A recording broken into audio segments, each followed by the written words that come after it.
Yes. Say, the jobs program that's popular in rural Minnesota to bring new businesses in, is there any chance of that expanding to Scott County or at least the metro area for job creation?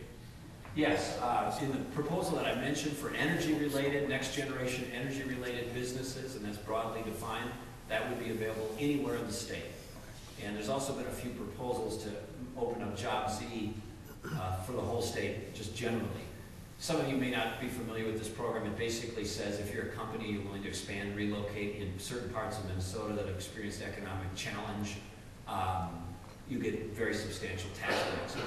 And it's working. It's not perfect. It's not a panacea, but it's one tool in the toolbox that's allowed us to get some jobs and some businesses to grow in Minnesota. The criticism is always, well, why don't you make the whole state like a Job Z zone so we're not picking winners and losers? I'd love to. But for all the reasons I described earlier, this culture and history in Minnesota of large government, it's tough to do.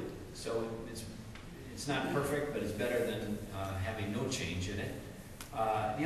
The other challenge in Job Z has been people saying, well, let's just sunset it and be done with it. If you're going to make investments in Minnesota, you want to know that the program is going to be around.